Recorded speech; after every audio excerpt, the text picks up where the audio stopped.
वाढदिवसाच्या दिवशी शरद पवार आणि अजित पवार यांची भेट होणार आहे। अजित पवार हे शरद पवारांना भेटणार असल्याची शक्यता वर्तवली जाते आहे। अजितदादा शरद पवारांना वाढदिवसाच्या शुभेच्छा देणार आहेत। काका पुतण्याच्या मनोमिलनाचा नवा अध्याय पाहायला मिळणार का अशी चर्चा सुरू झाली आहे। दिलीप वळसे पाटील आणि छगन भुजबळ ही शरद पवार यांना भेटणार आहे। दिल्लीमध्ये पवार काका पुतण्याच्या भेटीचा योग जुळून येण्याची शक्यता आहे। शरद पवार अजित पवारांमधील कटुता कमी होणार का अशी चर्चा सुरू झालेली आहे। पवार कुटुंबातला दुरावा आता कमी होणार का, अजित पवार शरद पवारांमधील कटुता कमी होणार का अशी चर्चा सुरू झाली आणि त्यामुळे आता उपमुख्यमंत्री अजित पवार हे उद्या शरद पवार यांना भेटून त्यांना वाढदिवसाच्या शुभेच्छा देणार आहेत। राष्ट्रवादी काँग्रेसचे अजित पवार गटाचे इतरही नेते शरद पवार यांना भेटून शुभेच्छा देणार असल्याची माहिती आहे। शरद पवार सध्या दिल्लीत असून अजित पवारही आज दिल्लीला रवाना झालेले आहेत आणि त्यामुळे उद्या अजितदादा शरद पवारांची दिल्लीमध्ये भेट घेणार असल्याची माहिती मिळते। या निमित्तानं पवार कुटुंबातले निर्माण झालेला दुरावा कमी करण्याचा अजितदादांचा प्रयत्न असल्याचं बोललं जात आहे।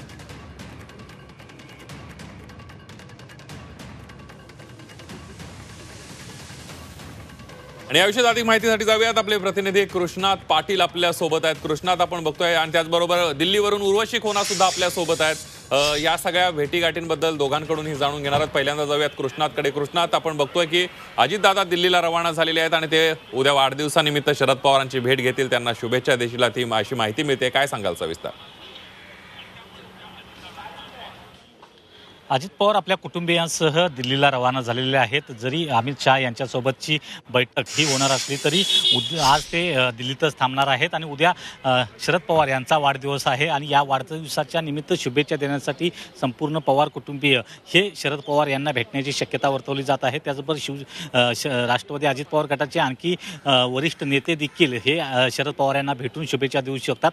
पवार कुटुंबियात निर्माण झालेले वाद जे आहेत, लोकसभा निवडणूक असू दे किंवा विधानसभा निवडणूक असू दे, परंतु आतापर्यंत अशा प्रकारे जी जवळीकता आहे किंवा एकमेकांना भेटणं जे आहे ते अद्याप झालं नव्हतं। कुठल्याही प्रसंगानुसार दिवाळीमध्ये देखील पवार कुटुंबीय हे एकत्र आलं नव्हतं, परंतु आता मात्र वाढदिवसाच्या निमित्तानं अजित पवार हे त्यांना भेटायला जाण्याची शक्यता वर्तवली जात आहे। शरद पवार यांना तिथं भेट घेण्याची शक्यता वर्तवली जात आहे आणि कुटुंबियांसह ते जाणार असल्याची शक्यता वर्तवली जात आहे। या निमित्तानं पवार कुटुंबियातले मतभेद दूर होतीलच, पवार कुटुंबीय एकत्र येऊ शकतात। त्याचबरोबर दोन राष्ट्रवादी गट जे आहेत, दोन्ही राष्ट्रवादी पक्ष जे आहेत ते देखील एकत्र येण्याच्या दृष्टीने हे पहिलं पाऊल आहे की काय अशा प्रकारची एक शक्यता वर्तवली जात आहे। कारण एक संकेत दिले होते जयंत पाटील यांनी सभागृहामध्ये की योग्य वेळी योग्य निर्णय हे घेतले जातात, अशा प्रकारचं एक अजित पवार यांना उत्तर दिलं होतं। त्यामुळं नक्कीच एक वेगळी चर्चा देखील सुरू होऊ शकते की दोन्ही राष्ट्रवादीचे जे गट आहेत फुटलेले हे ते एकत्र येऊ शकतात। त्यामुळं उद्या त्यानिमित्तानं पहिलं पाऊल उचललं जातं का हे पाहणं गरजेचं आहे। सध्या तरी माहिती मिळते की पवार कुटुंबीय म्हणजे अजित पवार हे शरद पवार यांना भेटण्याला जाणार आहेत। अगदी यानंतर जाऊयात कृष्णा, तुम्ही आमच्यासोबत असेच राहा। दिल्लीला जाऊयात, उर्वशी खोना आपल्या सोबत आहेत। उर्वशी, आपण बघतोय अधिवेशन सुरू आहे, शरद पवार दिल्लीमध्ये आहेत, अजित पवार आज दिल्लीमध्ये पोहोचतायत आणि उद्या भेट होण्याची काका पुतण्याची शक्यता वर्तवली जाते आहे। काय घडामोडी आणि काय हालचाली आहेत दिल्लीत? अजित पवार हे दिल्लीत ऑलरेडी दाखल झाले आहेत आपल्या परिवाराबरोबरच। काहीच वेळात ते इथे प्रफुल्ल पटेल आणि सुनील तटकरे यांना भेटणार आहेत।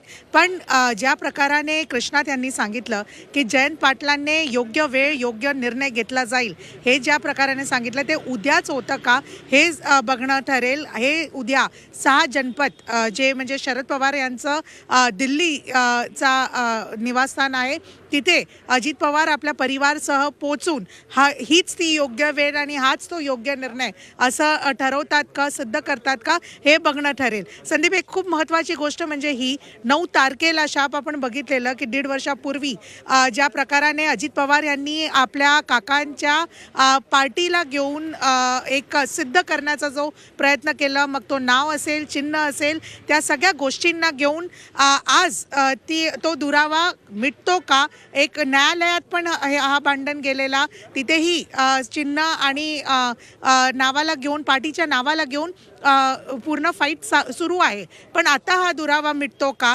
आणि ज्या प्रकाराने आता म्हणजे कळून येतं, जसं सांगितलं जातं की नाते हे कुठे दुरावा होता पण नाते तुटत नाही, हा ह्याच्याने सिद्ध होतो का, हा एक प्रश्न निर्माण होतो। अगदी दिल्लीतल्या घडामोडी जाणून घेत राहणार होतास कृष्णात आणि उर्वशी. तुम्हा दोघांचेही धन्यवाद.